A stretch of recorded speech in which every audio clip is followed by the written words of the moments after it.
Hey guys, how's everyone doing? This is Sir Jedi Sentinel, and welcome back to Batman Be Vlogged, the weekly review series where I review an episode of Batman Beyond after watching it for the very first time. Today we are looking at Episode 7, Shriek, originally aired in March 13th, 1999, written by Steve Berkowitz, and directed by Kurt Jetta.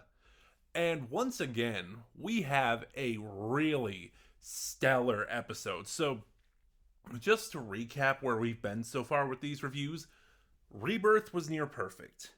Blackout was really good. I did not like Golem. Meltdown was great. Heroes was mid. So yeah, I would say Shriek is on par with Rebirth just about in terms of quality. Rebirth is maybe still stronger, but this is a really good addition to that list of great. This is one of my favorite episodes right now where I'm at in the series. Um, so the focus of this episode is a sound engineer named Walter Shreve, voiced by Chris Mulkey, who has a really good performance. It's kind of understated.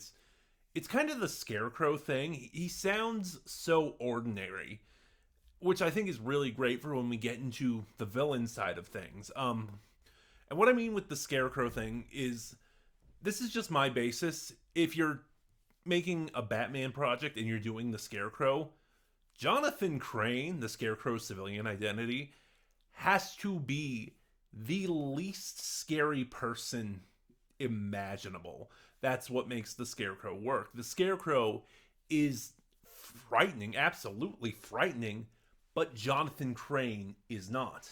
And that's kind of the thing with Walter Shreve here.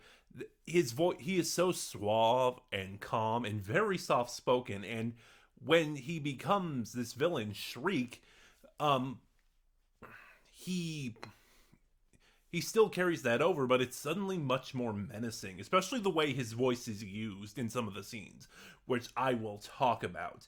So, what's the plot of Shriek? Well, after sort of fighting him in the shadows with Batman, Bruce is stepping into the limelight and is very directly, out in the open, very publicly, taking on Derek Powers. In particular, Derek Powers wants to tear down a historical district of Gotham to put up another industrial site. And this site includes the movie theater where Bruce, as a child, saw the last movie he ever saw with his parents. Was it still Zorro in the animated series? I'm not getting into that. So, obviously, this place holds a great deal of sentimental value to Bruce. And the monologue that Bruce gives to the board of directors of Wayne Powers is really well handled. That is one thing I will say right off the bat. The performances here, I know in the past few episodes, I haven't really talked about performances a lot. It's just there hasn't been a lot to say, because I think I kind of set the groundwork for that when I talked about episode one. Andrea Romano is a genius when it comes to casting. And even in some of the weaker episodes, like Golem and Heroes, the performances have been stellar. So just, I haven't been talking about it because there hasn't really been much to say aside from that. Um, Also, thankfully, after the past few episodes where Bruce doesn't really have that much of a spotlight or doesn't play a big role, Bruce is a major character in the plot of this episode, and I'm gonna get to that because I want to circle back to the performances. So, like, I talked about Chris Mulkey as Shriek, Walter Shreve, who is really good. Will Friedle as Terry McGinnis is great. This is another really good performance. He has not been bad in previous episodes, but I feel like it had reached a point where he kind of stagnated as a character and as a performer. Like he was always kind of in the exact same place.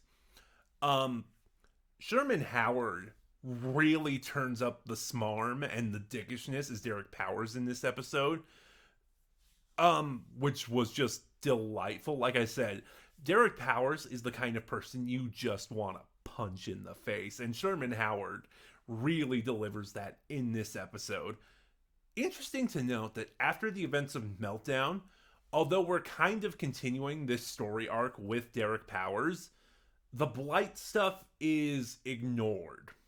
And, there's not a mention of it. There's like not even a mention that Powers has it under control again, after the events of Meltdown where his his radiation kept deteriorating his suit. Just I'm not calling it a good or bad thing. I'm just saying that I'm just pointing out that it was ignored in this episode. My notes are kind of scattered all over the place. But yeah, since I was talking about performances, the standout, because I was kind of building up to this, is Kevin Conroy as Bruce Wayne. This, along with Rebirth, is one of his best performances in this series. And this is only 7 episodes in. And it's also because of the way that Bruce is utilized. Like I said, his speech to the board of directors is really good. It's really well performed.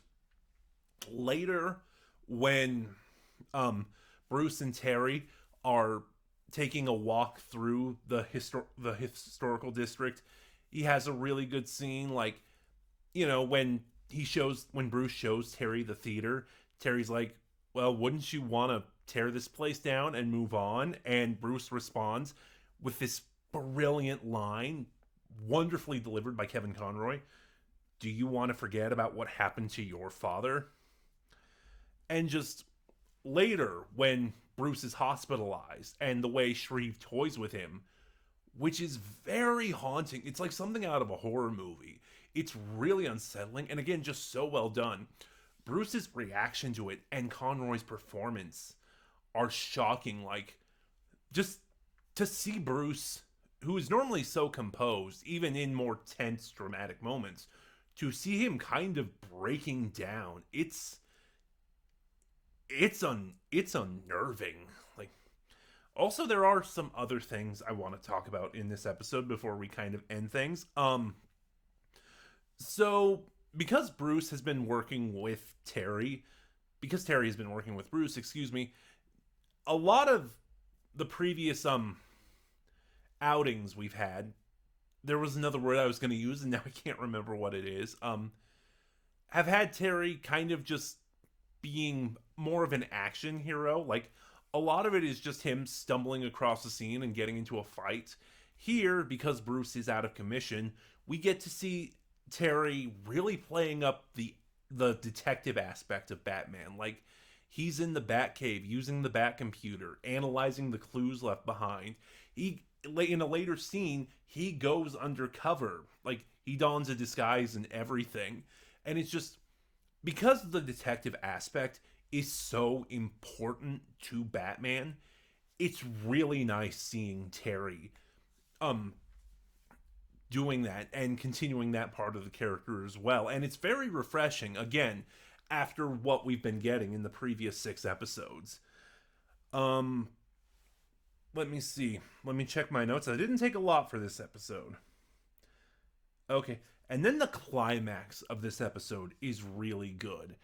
So while he was going undercover, Terry found Walter Shreve's lab and kind of learned a little bit about his technology. Like, he has a device that can mute surroundings by canceling out the sound waves. And later, when Batman is fighting Shriek, he uses that. And just like that, the sound design for that fight is great. It takes place in a car factory. Shriek mutes everything, and then he only turns on Terry's footsteps. So you see Shriek using his sound powers and creating all these deadly vibrations, or you see all the machinery in the factory and you don't hear it. And it's so well done. It's so tense. And, like, you see Terry get hit by factory machinery because he can't hear it. And you see him have a couple of close calls because, again, he has to only rely on his sight and his touch. So without his sense of hearing, there's a lot he's missing. It's fantastically done. And like I said, because of stellar performances, really strong writing, and a surprisingly good horror aspect, Shriek is a standout episode of the series thus far.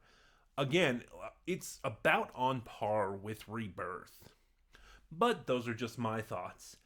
Batman Beyond, Episode 7, Shriek. Have you seen it yet? What are your thoughts? Start a conversation in the comments below, and remember to like, comment, subscribe. Click the bell next to subscribe to get notifications when I upload. And in the description box below, for the time being, you will find the link to my Twitter where you can follow me and get updates on the channel.